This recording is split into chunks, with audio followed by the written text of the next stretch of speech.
está muy claro por parte de los infectólogos y los especialistas en epidemias que se debe hacer un cerco sanitario en aquellas ciudades en las cuales hay muchos focos o mucho contagio de coronavirus.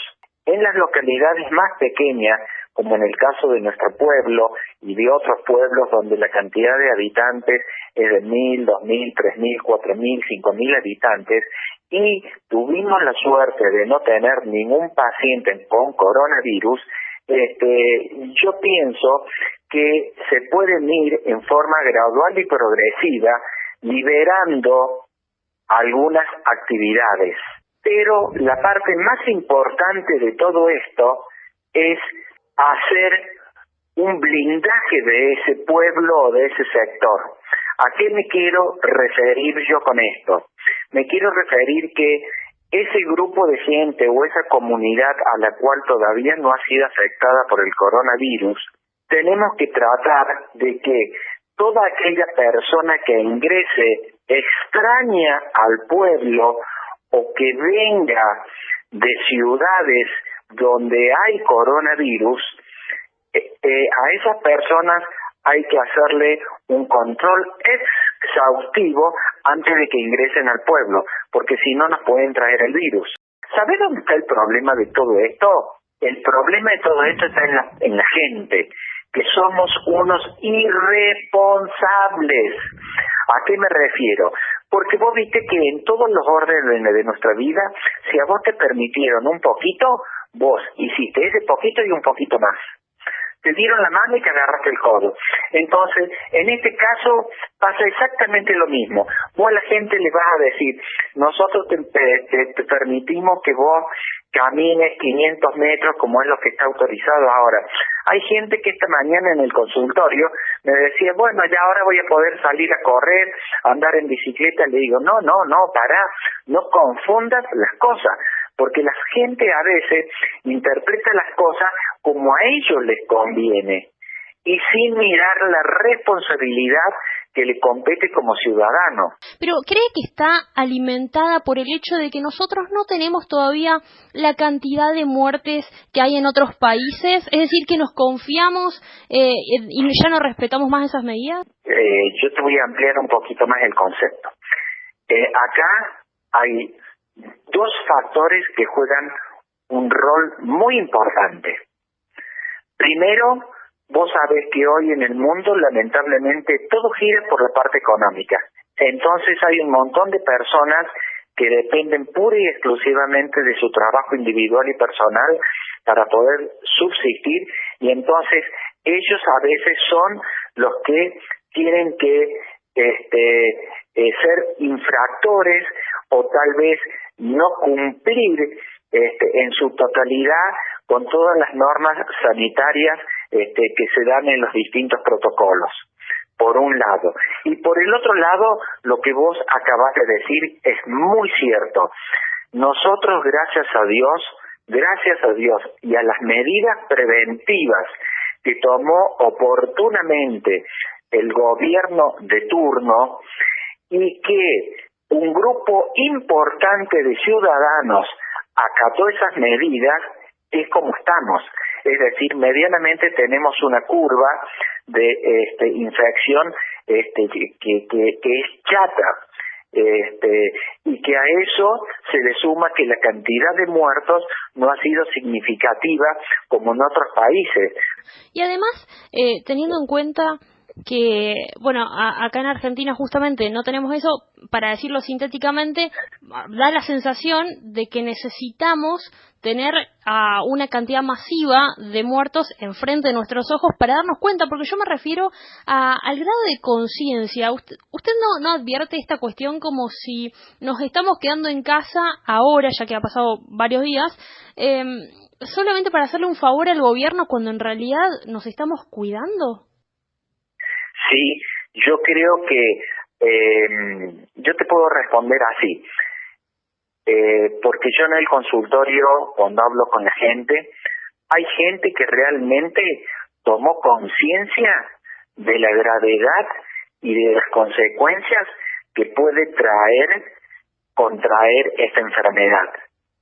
Y hay otros que le juegan a risa, que consideran por distintas razones que a ellos el virus nunca lo va a afectar.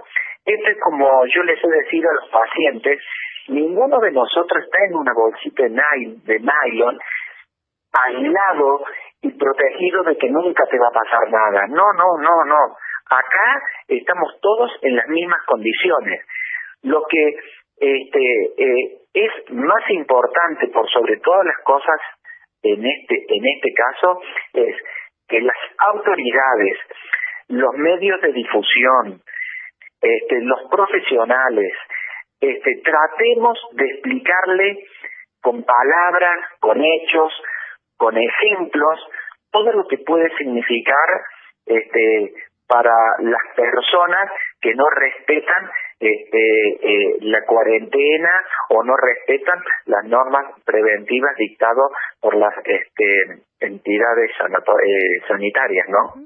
Por otro lado, doctor, el tema del barbijo, que ya desde el Ministerio de Salud de la Nación lo recomiendan, no es una obligación, pero lo recomiendan. ¿En qué porcentaje realmente nos protege? Ocurre que esta es una enfermedad nueva, que no la conocemos. Y no solamente que no la conocemos, sino que a nuestro enemigo, que es el virus, no lo vemos. El virus no camina ni vuela. El virus lo transmitimos nosotros. Uno de los principales elementos por los cuales se transmite el virus es por las gotitas de saliva. Entonces, todos los profesionales, desde todo lo que abarca la sanidad, día a día vamos aprendiendo cosas distintas de esta enfermedad. Y vos habrás observado que los protocolos o los consejos de un día al otro van cambiando, cosas que el día de ayer se dijeron que no hay que hacer, hoy hay que hacerlas. Entonces, hay determinadas pautas que ya son muy claras. Hay determinadas pautas que, vuelvo a repetir, son muy claras. El distanciamiento entre una persona y otra, la higiene permanente de las manos con agua y jabón, porque el jabón es basta para romper la capa de proteínas que tiene el virus, y entonces el virus de esa forma no puede ingresar a las células. El uso del alcohol, el uso del agua con lavandina, son todos elementos que nos previenen y nos protegen. Y como consecuencia de que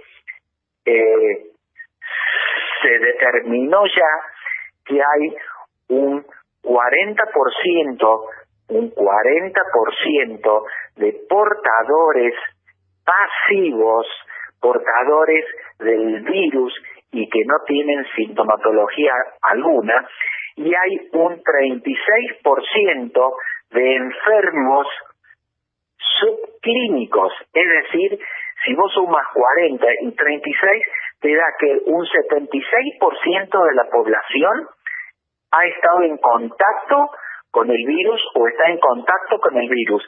Lo que ocurre es que hay algunos que producen enfermedad y otros no producen enfermedad. Entonces, como ese índice es tan alto y como el virus se transmite a través de las gotitas de saliva, es por eso que se aplicó la norma de uso del barbijo, que evidentemente hay mucha gente que cree que con el solo hecho de usar el barbijo no se va a enfermar, y no es así, no es así. Es un elemento más, junto con todos los otros que hemos descrito, que te ayuda a que vos no contagies o que en su defecto no te contagien a vos, pero no es una medida totalmente segura 100%. Bien. Y la última, doctor, uno podría pensar que dos señales como de un levantamiento total de la cuarentena podría ser ya el transporte interurbano y cuando se retomen las clases presencialmente. ¿Cuándo cree que va a volver a ocurrir, digamos, eso, que se levante la cuarentena? ¿Hasta cuándo podemos estar en cuarentena para ustedes, en su percepción? Qué pregunta difícil. eso no te lo pueden responder ni los grandes especialistas. Yo te voy a explicar, Florencia. Esta es una enfermedad que, como vuelvo a repetirte, es nueva. Nosotros estamos aprendiendo junto con ella, y que lo que se considera que va a durar mucho tiempo. Aquello me llamo mucho tiempo, y casi seguro hasta fin de año la vamos a tener instalada. Yo creo y estoy convencido que en forma gradual y progresiva van a ir apareciendo distintos medicamentos, los cuales van a servir para que la enfermedad no sea tan sintomática, van a servir para que la enfermedad no produzca tanta mortalidad, pero no va a curar.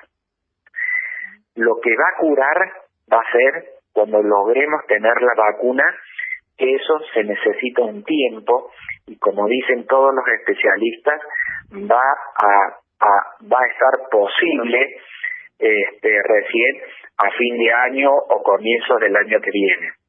Mientras tanto, la enfermedad va teniendo una curva, y en algún momento, como ocurrió en Bután, a partir de ayer ya no hubo más casos de coronavirus, pero todavía queda el virus circulando. Entonces, ¿qué quiere significar con esto?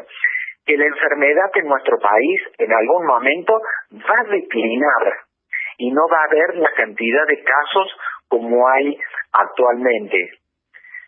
Pero el virus va a seguir estando en nuestra sociedad, y en algún momento va a contagiar más, en otros momentos va a contagiar menos, pero no con la intensidad que lo está haciendo ahora. Eso por el lado de la enfermedad, pero también parece imposible estar en cuarentena hasta fin de año, ¿no? Sí, es decir, vuelvo a repetir, todo esto lo va a determinar la curva de la enfermedad. Yo creo que en la Argentina un par de semanas más vamos a tener que seguir en determinados lugares como Buenos Aires, la provincia de Buenos Aires, Córdoba, el Chaco, Santa Fe, Tierra del Fuego, que son los centros donde hay mayor cantidad de infectados. Esa gente que habita esos sectores van a ser los que lamentablemente van a tener que permanecer mucho más tiempos en cuarentena que nosotros. Nosotros vamos a tener tal vez la libertad de hacer determinadas actividades, pero ellos no lo van a poder hacer. Y con respecto a lo que vos me preguntaste y que no te lo respondí, el transporte, los vuelos aéreos y todo eso, ahora es difícil de predecir cuándo, cómo, de qué manera se van a ir liberando, porque todo esto depende de cómo va a seguir evolucionando esto. El tema, vuelvo a repetir, es ser respetuoso de uno mismo, respetar al prójimo, porque si vos no te querés a vos, no importa, es problema tuyo, pero por lo menos respetar a la persona que convive con vos en la sociedad. Y aceptar las normativas que las entidades sanitarias dan con respecto a la prevención. Simplemente pasa por ahí, no pasa por otro lado.